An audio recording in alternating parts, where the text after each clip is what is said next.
असांजा नौजवान जेके पीउ खे चवंदा न, पीउ वीचारो जॾहिं पोड़ो थी वेंदो खट ते पयो हूंदो उन टेम ते मेणो पुट ॾींदो आहे त तूं हाणे मुंहिंजो थो खाए, तुंहिंजे करे जून जुलाई में सड़ियो, तुंहिंजे करे जनवरी फरवरी जे सीअन में सड़ियो, सब कुछ जवानी पैसो तो ते लुटाए, जो तू तो पीउ खे चवे त मुंहिंजो तो खाए। अम्मा खे चवंदो आहे मुंहिंजो था खाओ, मुंहिंजो था खाओ, हे बि न जुमिलो चवंदो आहे। अॼु आम जाम जुमिलो हलंदो आहे। उन नौजवान जी घरवारी पंहिंजे ससु सहुरे खे चवंदी आहे त तव्हां मुंहिंजे मुड़ुस जी कमाई था खाओ। तूं सम्झे थो? अरबी दान सम्झनि था, काफ़िया पढ़ाईंदा आहियूं, नहव जो किताब आहे, उनमें लिखियल आहे जराहात सिनान लहल तियाम वला यल्ताम मा जरहुल लिसान, जे तीरन तलवारुनि जा धक छुटी वेंदा पर ज़बान जा फट। तूं सोचे थो त मां पीउ खे इहो लफ़्ज़ थो चवां त मुंहिंजो थो खाए, इहो पीउ जे दिल ते धक केॾो।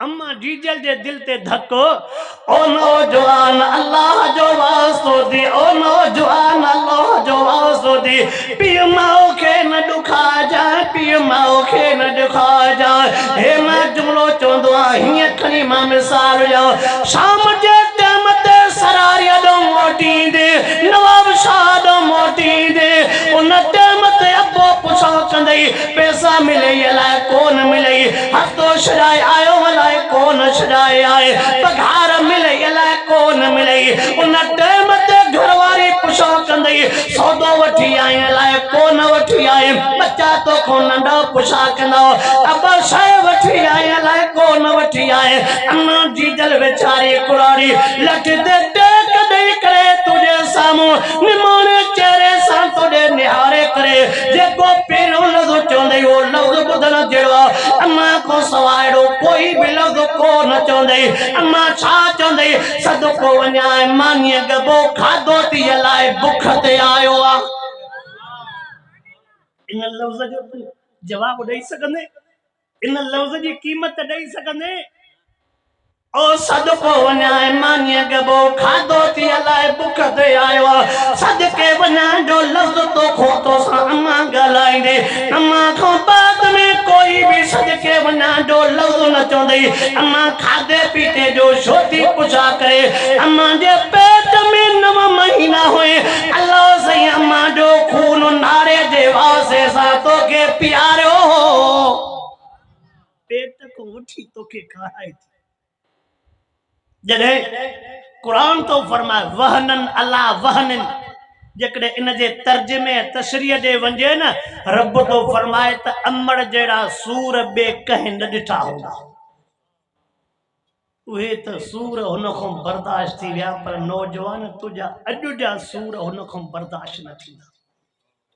तोखे जॾहिं ॼणियो हूंदई न उन टाइम ते रत हूंदसि, लिङनि में कुझु साह हूंदसि, तुझा सब दुख सूर बर्दाश्त कया हूंदई, पर अॼु पोड़प में तुझे ज़बान जो सूर बर्दाश्त है।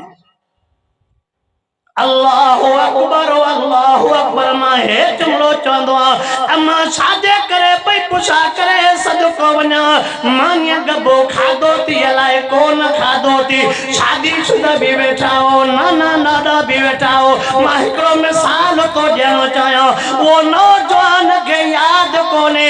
अॼु नौजवान सोचे थो मां ॼमण सां 30 सालनि जो थी वियो आहे, चए थो हिकु राति मां ॼाओ आहे, ॿियो ॾींहुं मुंहिंजी 25 साल मिर्दिया। न न न न, तोखे सबो टाइम याद रखणो पवंदो।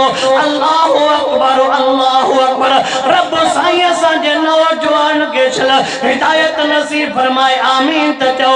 बच्चो बीमार आहे, बच्चो खीर नथो ठाहे, अम्मा खे बुख भी लॻल आहे, मानी भी साम्हूं पई आहे, बोड़ भी साम्हूं पियो आहे। अम्मा मानी बोड़ जे वेझो न वेंदी आहे। अम्मा नियाणियूं चवंदियूं मां मानी पई ठरे थी, चए भले ठरे त ठरे, तेसिताईं मां गिरह न विझंदी आहे जेसिताईं ॿार खीर न पीअंदो आहे। जेकॾहिं असांखे इहा घड़ी यादि हुजे न, पोइ तूं बि ॾिसी जेसिताईं मुंहिंजी अबे अम्मा मानड़ी न खाधी आहे न, पोइ गिरह विझ त पोइ चओ कुझु न कुझु तूं हक़ अदा कयो। होटलनि ते कढ़ाइयूं रोस्ट गोश्त पाण खाईंदो, होटलनि ते कढ़ाइयूं रोस्ट गोश्त खाईंदो, घोट ते न पुछा कंदो त अबे भला का मानड़ी खाधी आहे कि न खाधी आहे, अम्मा जीजल खे को गिरह मिलियो आहे कि न मिलियो। वक़ज़ा रब्बुका अल्ला ताबुदू इल्ला इय्याहु व बिल वालिदैनि इहसाना। अल्लाह से कलामुल्लाह में फरमायो, रब फरमाए तो पेरे न बरते हक मुंहिंजो आहे, बे न बरते हक अबे अम्मा जो आहे। पहिरियों हक कंहिंजो, बे नंबर ते हक कंहिंजो। खालिक अल्लाह हुआ पर पैदा त अम्मा जे पेट में कहीं न। राज़िक अल्लाह हुआ पर रिज़्क त अम्मा जे छातिन में खाराए न। आवाज़ आई? हाय हाय, हे हमरा नड़ो हो, अम्मा गिरो चबाड़े चबाड़े कुंवरो करे पे खाराए, बटालू चबाड़े चबाड़े कुंवरा करे पे खाए खाराए जी बचड़े के तकलीफ़ न अचे। अज तू सोचींदो आहे त अब्बा के दंद कोन्हनि त घर वारे के चवां तो को बाबा अम्मा के नरम लोलो पचाए दे।